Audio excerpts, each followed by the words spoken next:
मैं सबूत रखूंगा आज इस विधानसभा के अंदर।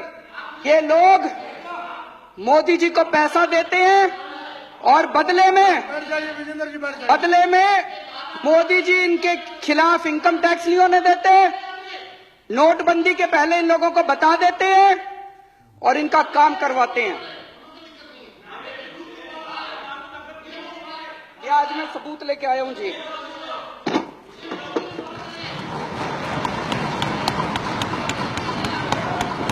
ये कागज मेरे कागज नहीं है जी, ये इनकम टैक्स डिपार्टमेंट के कागज हैं। इनकम टैक्स डिपार्टमेंट ने 15 अक्टूबर 2013 को आदित्य बिड़ला ग्रुप के ऊपर रेड हुई। उस रेड में इनकम टैक्स डिपार्टमेंट में रेड होती है, वो वहां से सारे उनके कागज उठा के लाते हैं। वापस आने के बाद इनकम टैक्स डिपार्टमेंट अपनी एक रिपोर्ट बनाता है उन कागजों के आधार पे, जिसको अप्रेजल रिपोर्ट कहते हैं। ये अप्रेजल रिपोर्ट है इनकम टैक्स डिपार्टमेंट की उस रेड की। उस रेड में उनके अकाउंटेंट से पूछा इनकम टैक्स वालों ने, अकाउंटेंट का नाम कोई सक्सेना था। सक्सेना ने कहा जी मैं हवाला का पैसा लेके आता हूं, मेरे बॉस हैं उनका नाम शुभेंदु अमिताभ है, वो जिसको कहते हैं फिर मैं उनको पैसा जाके बांट देता हूं। शुभेंदु अमिताभ बिड़ला ग्रुप के ग्रुप एग्जीक्यूटिव प्रेसिडेंट थे।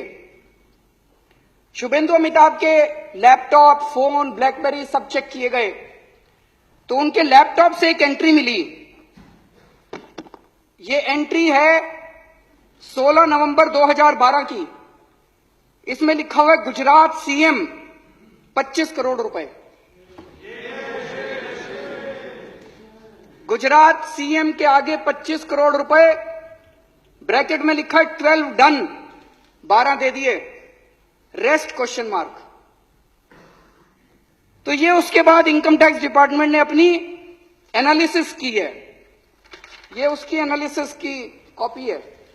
एनालिसिस में इनकम टैक्स डिपार्टमेंट लिखता है, considering the highly incriminating nature of transactions in the data retrieved from the laptop and hard disk of Shubhendu Amitabh and evasive replies and unsubstantiated claims made by him, it would be imperative for the assessing officer to scrutinize the data available in seized documents, including the laptop and hard disk, and determine the quantum of income concealed by Shri Shubhendu.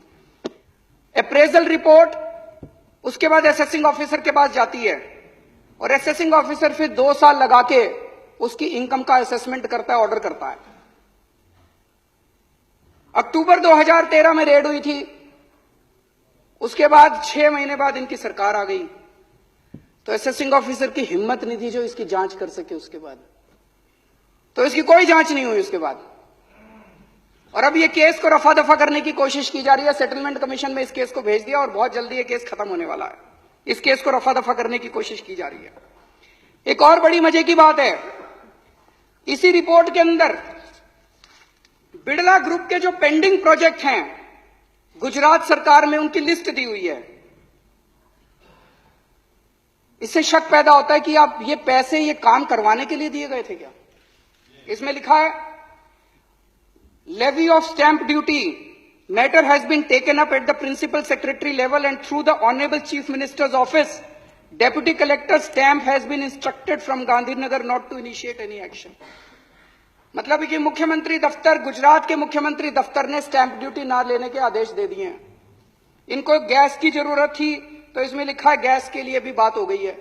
तो जो जो काम pending थे गुजरात सरकार में उनकी सबकी list दी हुई है। तो एक मन में यह शक होता है ये 25 करोड़ रुपए ये सारे काम करवाने के लिए पैसे दिए गए थे। एक और इसी तरह का इंसिडेंट हुआ। अगर ये एक ही होता तो लगता कुछ गड़बड़ है। 22 नवंबर 2014 को सहारा के यहां रेड हुई। एक कमरे से 130 करोड़ से ज्यादा का कैश मिला। वहीं पे कुछ कागज मिले, उन कागजों में भी नरेंद्र मोदी जी का नाम है कि लगभग 400-500 करोड़ रुपए देने की बात है उन कागजों के अंदर। और कई नेताओं के नाम है, कई मुख्यमंत्रियों के नाम है देश के, उनमें नरेंद्र मोदी जी का नाम भी है। लेकिन इसकी अब जांच कौन करेगा? भारत के इतिहास में शायद आजादी के बाद पहली बार ऐसा हुआ है कि किसी प्रधानमंत्री का काला धन का जो खाता, बही खाता, हर बड़ा जो भी बड़ा उद्योगपति, खरबपति होता है, उसका एक नंबर का खाता होता है और एक काले धन का खाता होता है। इतने करोड़ों का पैसा ऐसे ही थोड़ी दे देते हैं। काले धन के खातों के अंदर किसी प्रधानमंत्री का बाय नेम नाम आता हो, मुझे लगता है आजादी के बाद पहली बार ऐसा हुआ है।